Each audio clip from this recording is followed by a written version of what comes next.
So here we are. This is the town of Brecon, and this is the start of our canal boat trip.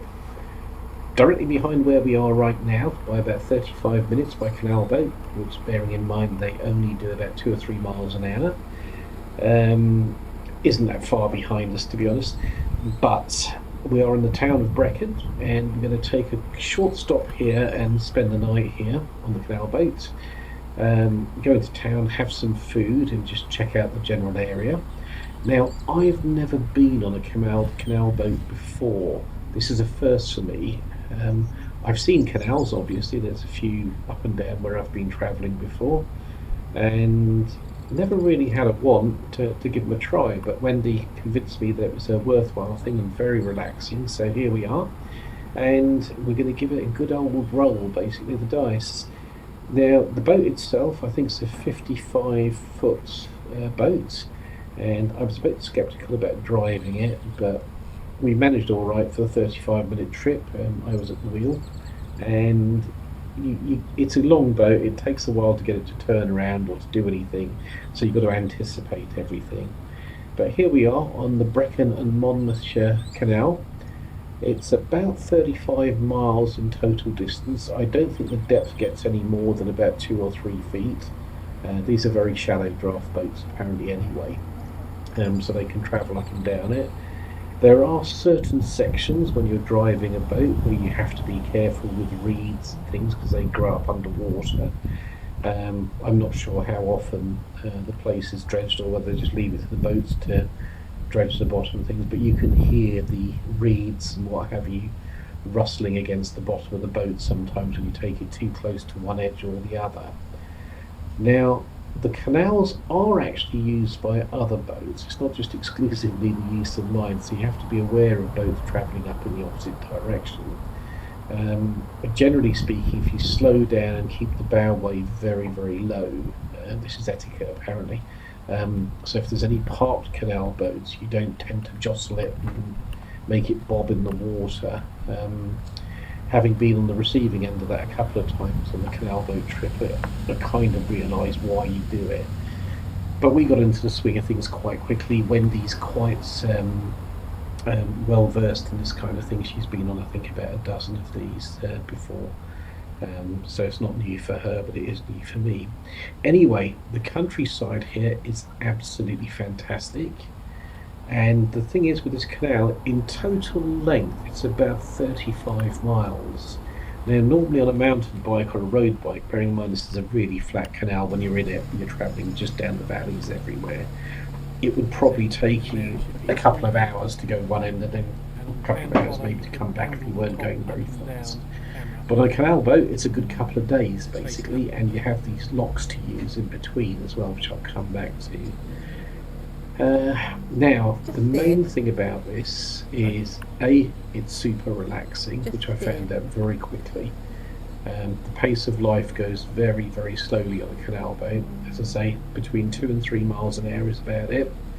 There's lots of beautiful scenery and places to stop off at. So if you're into eating at pubs or just stopping off and, generally speaking, picking up stuff, you can do. This is the place to do it in Wales. There's lots of places to stop off, usually within sight of the actual canal itself. And there's plenty of things to see. We saw cattle, we saw deer, saw a fair few squirrels when we were parked up as well. And it's just a really, really beautiful place to be, actually. The canal itself dates back, I believe, to about the early 1800s when they used it for moving pottery from factories and things up and down, well, basically up to Brecon, which is, I think, the main town here.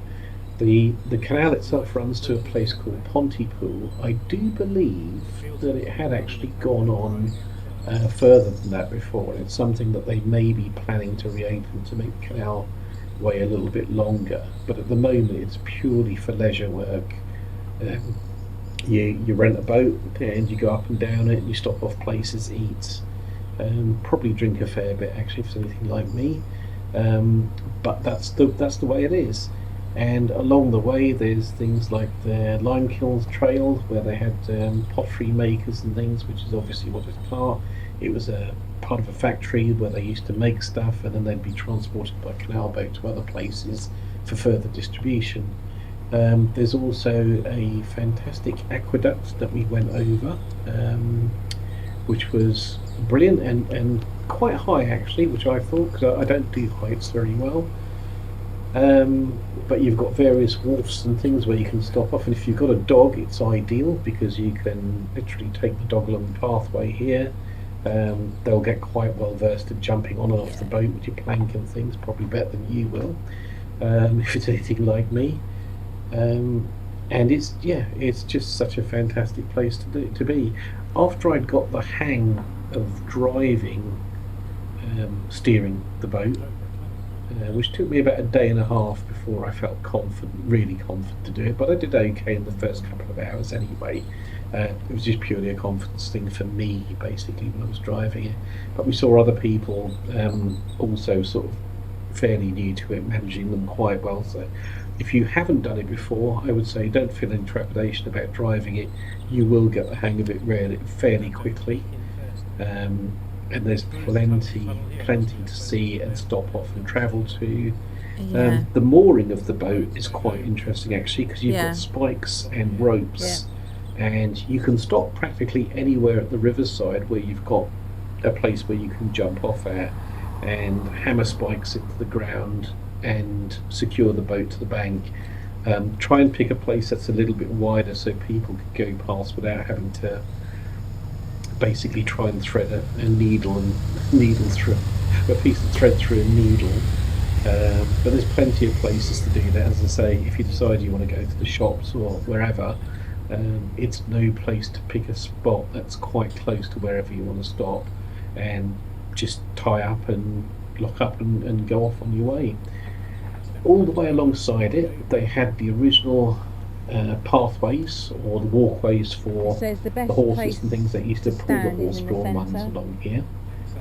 Yeah. So For you to stand in the it centre. is fairly easy to And be transport. And if careful you've because got it's people that low. you're going to meet up with, there's roadsides that are not very far, so it's quite easy Okay. to arrange a meet with other people if you've got Bite your friends gum. or family that are going to join you along the way. It's very easy to do. I can't see anything at all. We were particularly lucky on this trip because most of the time it didn't rain. We were expecting a lot of rain with it being in Wales, and every time we've been up there, there's usually some interspersement of rain. But we got lucky. Most of the 5 days that we were there for, it only sort of rained for a day and a half, and then sort of intermittently. I Now, this can't. is one of the longest canal tunnels that we're leaving out here, um, which we went down. It's quite dark, and I think it's about 400 meters long. And you can see from one end to the other, and you've got to be aware that there might be a boat coming the opposite direction. So, if you can see a light coming towards you, you've got to give them way. Basically, if there's nothing coming, you wait until we had to wait for a couple of boats to travel through. But when we did eventually find that it was free to go through, we made our way, and other people had to stop in the opposite direction and wait for us. It was quite tight, and apparently there's plenty of spiders in the tunnel.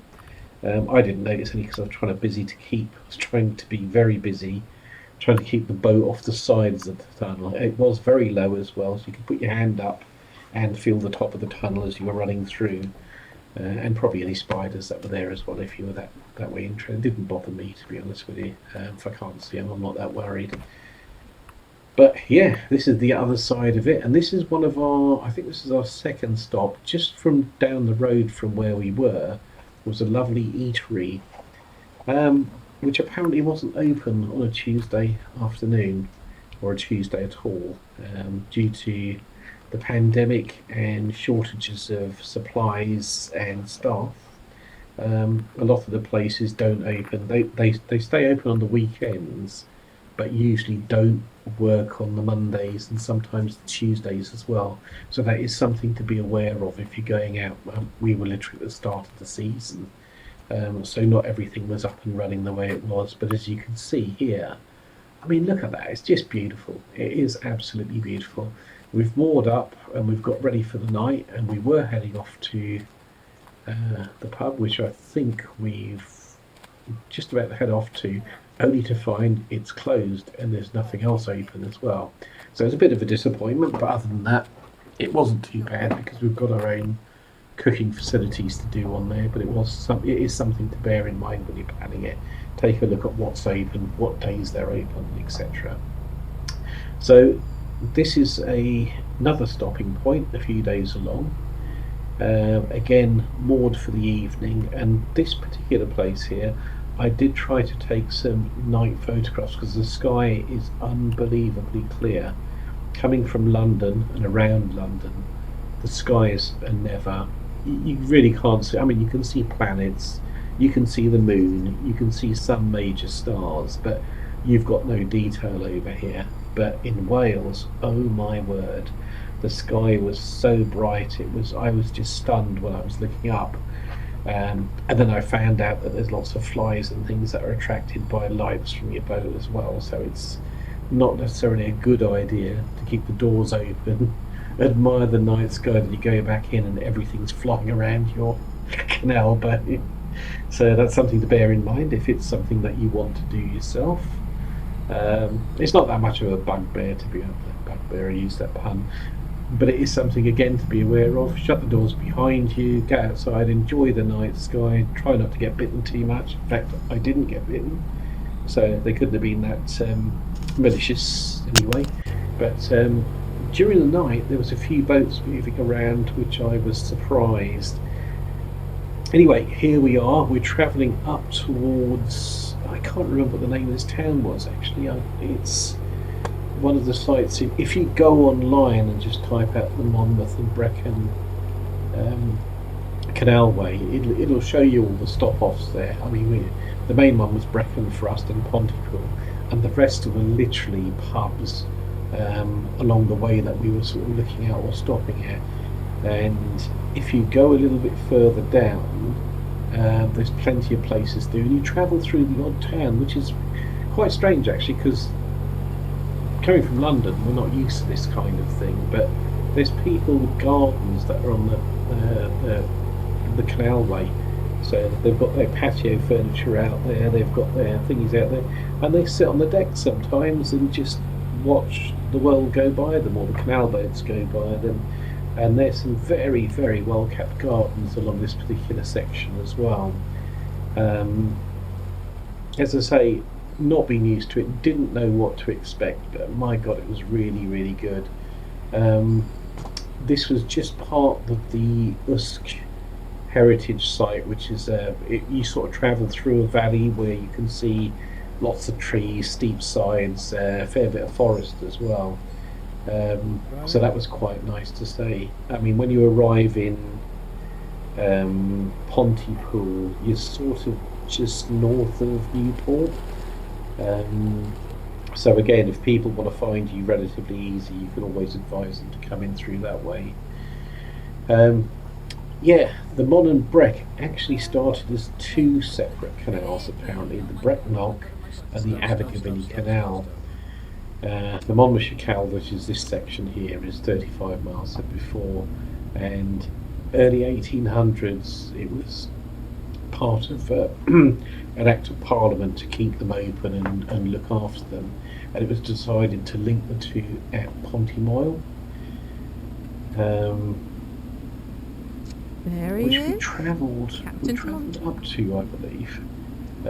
As I say, both of them originally, when they were open, were designed for horse-drawn canals, so bearing in mind you had horse-drawn carriageways and horse-drawn trams and things at the time, it was the method of propulsion at the time, which was then taken over by steam, and then straight afterwards probably diesel or petrol. And strangely enough, nowadays, as I found out when I was watching some of the other boats, there are actually some electric canal boats as well, which make very little in the way of sound, and seems like a good way. And there's charging points along the canalway as well, which I did not expect to see. I expect it to be all smelly diesel engines. They're not that bad actually. You don't smell them that much. I think the canalway being in a lovely green area tends to mask that. Oh, and that's another thing as well. When you're travelling through here, and it looks like we're going faster. Well, I guess we're probably doing about 3 miles an hour here. You'll see pedestrians walking past us and carrying on their way, getting ahead of us quite quickly out dog walking. Even some very old dogs were passing us at the time quite easily. So you're not going fast, but the dramatic camera angle makes it look faster than it is. But there's been a fair bit of conservation going on here, and we've spent a lot of time. Apparently, quite a few volunteers spend a lot of time rebuilding the banks and things here. So it's hoped that most people that use canal boats here don't use heavy amounts of throttle when they're close to the bank edges, because it tends to rip the banks up and do all sorts of things for the natural habitat and wildlife around. So when we were driving, I was trying to be as careful as I could, and most of the time it worked out quite well. We did even manage to rescue another boat that had come adrift further down, where people had gone to a pub for lunch and didn't spike their boat properly into the bank, so it was blocking the middle of the bank sideways on. Now you'll see lots of bridges on the canalway, and where you come up they tend to narrow a little bit, as you can see in this particular bridge, and that originally was so the horses could follow you through the bank, and generally speaking, unless you're going into the bank at some crazy angle, you might well bounce off the sides if you haven't got it exactly right. But you'll keep going in the direction that you originally wanted to go in the direction of. Some of them are a bit tight, and some of the canal bridges are on a slight corner as well, which makes them quite interesting to navigate. As you can see here, I've managed to hit some greenery on the inside, but it's part of the course. You won't get it right every time, but if you start getting it right most of the time, your quid's in. You can't really go wrong if you're not. If you're paying attention, you can't really get it badly wrong, really. And once you've got the hang of the tiller and the throttle, you'll find it relatively easy to judge these kind of things. But there are a couple of tight turns on it, not many, a couple of tight turns, and you just have to be aware that as you're coming up to them, either slow it down or try to get the nose angled in quite quickly, and then let the back roll around, a bit like a shopping trolley actually. They've got a fair bit of action and sort of mobility at the back, but you've got to feed the front in, and that doesn't change direction very easily. Apparently quite a few canal boats now come with thrusters, which the locals don't like because they rip the banks up here. To be honest, you don't really need them. I didn't ever think along the lines when I first got on there that thrusters would be a good idea on these boats. If you don't know what thrusters are, they're basically a propulsion unit that's fitted to the side of the boat, so you can have more mobility or basically more poise from the front or the side of the boat, so you can move the boat sideways from side to side without having to just turn the tiller or rudder. So if you have thrusters at the front, you will have the ability to come away from the banks quite quickly, but you've also got the ability to rip the banks to pieces with them. So didn't know much about thrusters before. Again, something I learned on the trip, and also learned the locals don't like them because of the damage they cause. So there's a lesson for everyone, apparently. So yeah, so if it's this kind of trip that you want, as I say, this was a first for me, and normally for someone who likes maybe sitting on the beach or going mountain biking or road biking or something a little bit active, I was shocked. I was absolutely shocked about how good it was. It was really relaxing. I took cameras with me, so I got lots of photographs from the area when it wasn't raining. And I think this was the last day, or actually the second to last day. And it's just such a beautiful place, and it's such a relaxing. I was so glad I got the opportunity to do this. It's something I wouldn't mind doing again. Maybe on a canal that's a bit more I don't know, longer maybe, or somewhere slightly different. I didn't mind this canal. I'd be happy to go back here, but now that I've done it once, I'd like to try some different scenery and maybe get a place that's got a bit more clearance for taking photos of the night sky, which is one of the things that I came out to. It seems that every time I go on holiday, just like when I did to Skye recently, I always seem to want to go to a place where they're going to have dark skies so I can do some astrophotography. And it turns out that the skies are either clouded over or I'm covered with loads and loads of canopy. So maybe I need to do a specific trip where it's even the same when I went to Egypt. One of the things that sold it for me was the fact they did this excursion out in the desert where they had telescopes set up so you could have fantastic views of the night sky. And we happened to come there when they had a terrorist alert, so we weren't going into the desert to look at the sky. Basically, it was forbidden. That's just my luck. One day I'll get to take some great night sky photos like I want to do. I've got the camera gear to do it. I've got the processes in place to actually do it. I know what I require from it. I've even got some red lights basically so I can illuminate my maps and things at night, but I've just never had the luck to get the sky that requires it. So here we are again.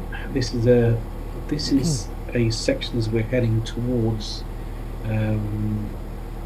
heading back towards Brecon, but we won't be going all the way in because we've got to drop the boat off in a few weeks. But you can see the scenery up here. You've got clouds that are rolling in basically across the tops of these hills. I would think they're probably no more than a couple of 100 metres here. They're certainly not like they are in the Highlands where you're looking at sort of plenty of places that are near the 3,000 feet mark. There's nothing that high in this particular area, although you can see them in the background. There's some spectacular landscapes and things to have a look at, but we couldn't see them. We couldn't see them here, especially on this day as well. There was so much in the way of cloud and mist. It wasn't going to be a good idea to go out for any long walks here to take photos, so we didn't. But the colours, the greenery, the wildlife, when you've got cows that are coming down to the water's edge here to drink, it's just lovely. I've just never ever had such a relaxed break where I'm carrying everything in the vehicle that we're in and still enjoying it so much. And if you want to have a drink on a canal boat, it's not frowned upon. So I did, and it didn't. 2 or 3 miles an hour didn't seem to affect me too much, to be honest with you. But apparently there are laws about being completely incapacitated and driving a canal boat. So as you can see here, that's not me being drunk. That's just me trying to set down the gimbal on the top of the deck so I could video stuff.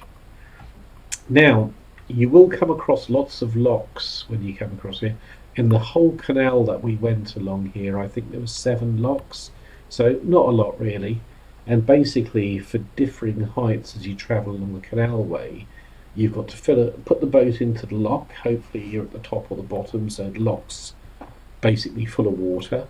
And then if you're travelling upwards to join a higher section, you've got to fill the lock with water, which is sealed, and the boat will rise up. And then when you've got the boat risen to the top, you have a windlass that you open the lock doors, basically. Only the one that's level with water you open. Otherwise it would be a bit of a disaster, I suppose. But I didn't try it the other way. I wasn't allowed on the locks, generally speaking. But they're fairly simple mechanical devices, and you've got a windlass lever basically that fits all the locks, so you can go on there. There was one particular lock there which was actually, it's a series of locks, actually about 5 of them, so it's one after the other, where sometimes you've got to wait for boats coming down, and ideally if they're coming down and they've dropped into the area where you're waiting, you don't have to wait for it to fill up. You can drive straight in and take the ride back up basically, which is nice. But I mean it's still good fun anyway if you have to do that. So would I recommend a canal boat a trip or holiday if you've never had one? I would say yes, without a doubt, without hesitation again, for a fairly active person like myself. I absolutely loved it, and I would unhesitatingly do it again. It was fantastic. I'd like to pick a place that's a little bit warmer, maybe, that'd be quite nice. But generally speaking, I would wholeheartedly recommend it, no matter what kind of leanings you got to for a holiday. It was absolutely fantastic, so I would recommend it. Anyway, if you've enjoyed it, leave likes, possibly subscribe as well. I'd love to have you along. I make videos about trips and cycles and all sorts of things, so please join me. Thank you very much. Hope you enjoyed it. Cheerio. Bye.